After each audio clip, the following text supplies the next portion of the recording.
Vous écoutez Radio Haïti Liberté, la vedette des stations.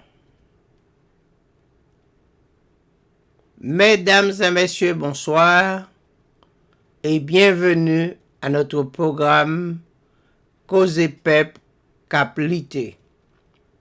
Cause Pep Caplité, le monde d'hier et d'aujourd'hui, une approche sociopolitique et culturelle qui vous est proposée par Yves Louis du lundi au vendredi de 10h à 10h30 du matin sur Radio Haïti Liberté via les plateformes intelligentes.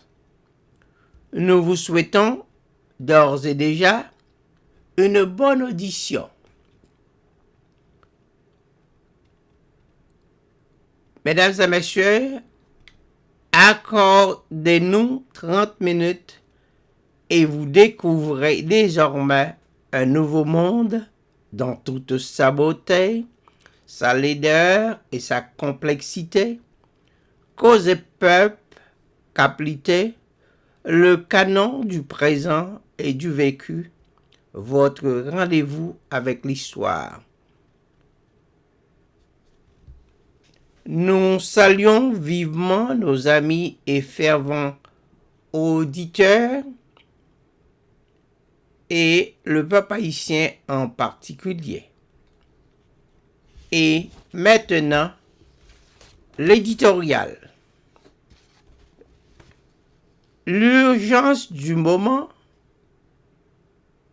la violence généralisée, l'insécurité alimentaire doit cesser. Au XVIIe siècle, le célèbre humaniste Jean de la Bruyère souligna à l'encre forte ce qui suit. Il y a une espèce de honte d'être heureux à la vue de certaines misères. Cette observation faite par lui pour dénoncer l'injustice sociale dont furent victimes les paysans se place sous le signe de la compassion humaine. C'est donc le cri d'un cœur déchiré et plein d'humanité auquel le monde reste encore sourd, nonobstant le fait qu'il se renouvelle à tous les instants à travers d'autres voix sensibles et âmes charitables. Malheureusement, il n'y a pas de progrès significatif à proprement parler qui se réalise dans le sens d'une répartition équitable des ressources entre les différentes couches de la société humaine depuis l'époque de la Bruyère. Aussi, continue-t-on de voir encore, au seuil du 3e millénaire, qu'il y a la misère sur la planète Terre qui saisissent encore le cœur. Chers auditeurs, Le repos de ce grand ami du genre humain ne cesse pas moins d'être troublé par le spectacle de la violence, de la faim, de la misère et de l'insécurité alimentaire qui se trouve chaque jour à l'affiche du théâtre de l'humanité, sans que pourtant les metteurs en scène et les principaux acteurs d'hier et d'aujourd'hui manifestent une certaine honte. Au contraire, ils en éprouvent un immense plaisir, une grande vanité, et ne cachent point leur satisfaction et leur indifférence. Quelle tristesse, quelle lèse-humanité. Aujourd'hui plus encore, n'est-il pas en droit de poser la question suivante? À quand la gestion des priorités nationales par le gouvernement Voltaire-Fils-Aimé?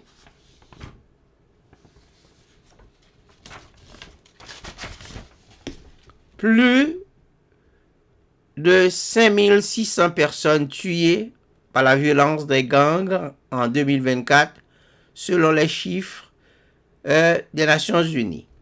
4,5 millions d'habitants n'ont pas accès régulièrement à des quantités suffisantes d'aliments nutritifs.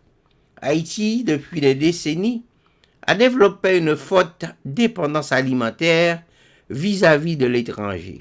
Aussi Haïti connaît-elle actuellement une grande insécurité alimentaire.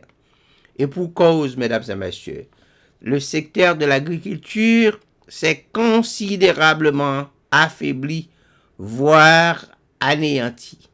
Le pays est en quelque sorte dirigé par des gangs armés.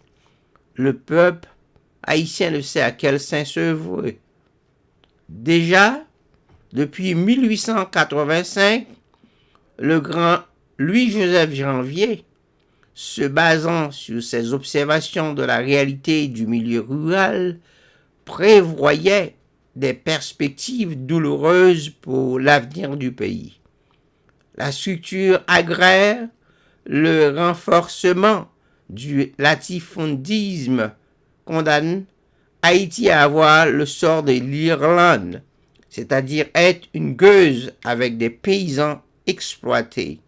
Mais les élites haïtiennes ne se préoccupaient guère de cette crise annoncée.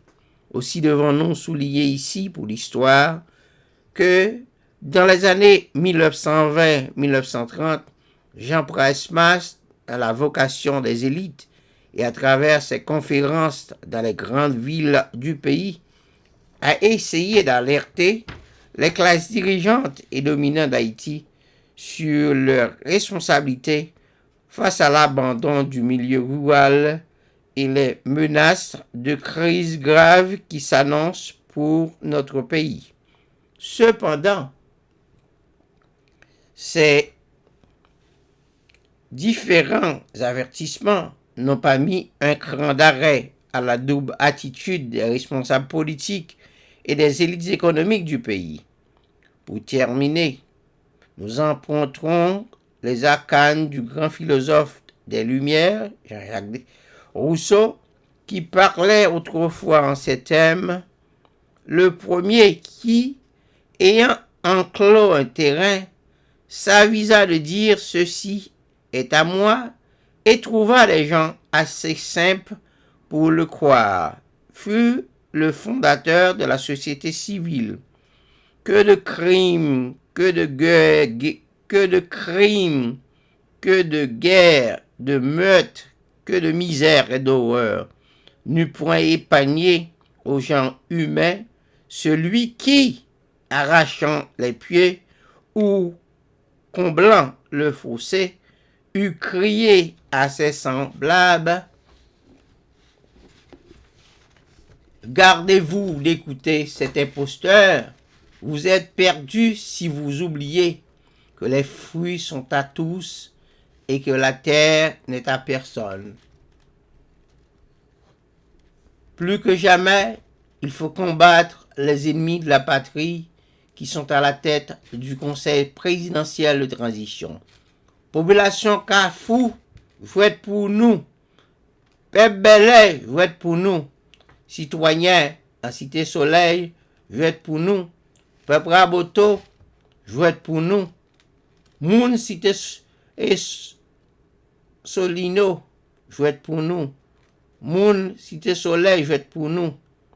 Nous, population Gravine, jouette pour nous.